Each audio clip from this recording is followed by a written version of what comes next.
The final shape is finally here, Prismatic is finally here, and all I have to say is they cooked with Hunter. Matt Goes Buck here, and today we're going to talk about making the most broken melee build now even more broken.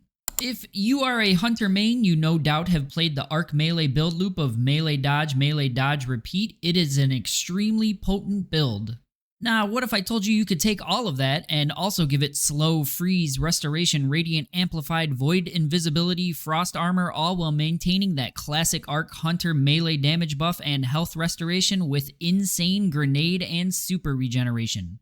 Everyone's first thought, and what most are probably running, is Liar's Handshake. And yes, Liar's is still an amazing option, but today I'm going to show you this build with Renewal Grasps. Renewals received a bit of a rework in the final shape. They still receive all the great grenade benefits they always have, but now grant you and allies frost armor while inside a dusk field. While inside the radius of a dust field grenade, Guardians receive 1 stack of frost armor every 0.9 seconds up to 8 stacks. Each stack of frost armor grants 4.5% damage reduction up to 36% total damage reduction. Enemies inside a dust field also have their outgoing damage reduced by 50%. This gives you a ton of survivability to be even more aggressive with this playstyle. And guess what? Next week when the exotic class items are released, you can go for Renewal Grasps combined with Liar's Handshake for even more melee damage. Now that we have our exotic covered, let's get into the actual build. For your helmet, you will want to run hands-on. Every melee kill gives you super energy, and Dynamo, dodge near enemies to also get your super energy. This works directly with the play loop and will have you popping supers constantly.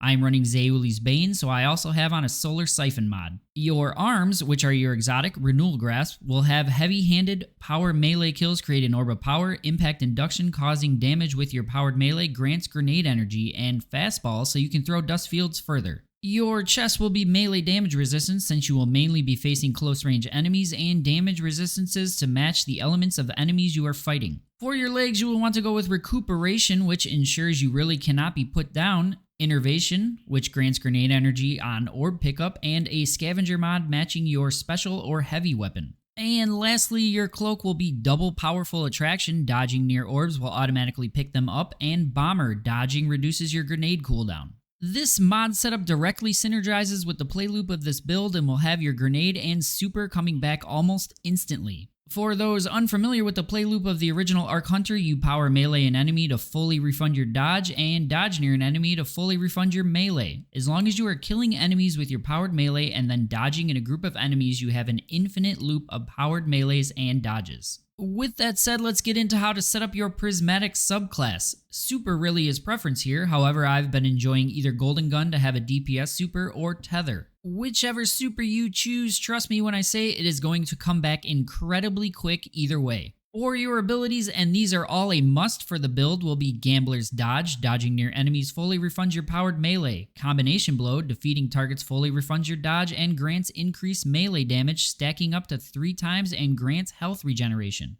Your grenade will be a Dusk Field grenade. Your aspects will be Winter's Shroud, dodging near enemies will slow them, and dodging near slowed enemies will completely freeze them. This is obviously completely broken for this build. Your other aspect will be Stylish Executioner, which also received a bit of a rework. Stylish now grants invisibility when you defeat any enemy affected by an elemental debuff, which activates when you kill slowed or frozen enemies. Stylish Executioner also activates off of weapon kills from perks like Chill Clip, the Scorch from Incandescent, kills with Conditional Finality, and so on. You get my point. For your fragments, you will be running Facet of Dawn, powered melee hits make you radiant, and powered melee final blows make you and allies radiant. Facet of Courage, your arc, solar, and void abilities deal increased damage against enemies affected by darkness debuffs. This basically means enemies you have slowed or froze take increased melee damage from you. Facet of Ruin, increase the size and the damage of the burst when you shatter a stasis crystal or frozen enemy. This also increases the area of effect of solar ignitions. Facet of Protection, while surrounded by enemies, you are more resistant to damage. While transcendent, this effect is increased. And lastly, Facet of Purpose, picking up an Orb of Power grants either Amplified Restoration, Woven Mail, or Overshield based on the damage type of your equipped super. I am mainly running Golden Gun, so every orb pickup grants me Restoration. If you were running Tether, you would get an Overshield. If you were running the Stasis super, you would get Frost Armor, and so on. Your stat goals for this build will be 100 Resilience and 100 Discipline. Weapons for the build are entirely situational and preference. However, I'm running either Riptide with Lead from Gold and Chill Clip for even more freezes, which also activates Stylish Executioner, or Conditional Finality. In the energy slot, Zeoli's Bane with Explosive Payload and Incandescent, and killing a Scorched target will also activate Stylish Executioner. This is extremely effective for enemies that are far away. You can activate Stylish from a distance and run in to start your melee play loop.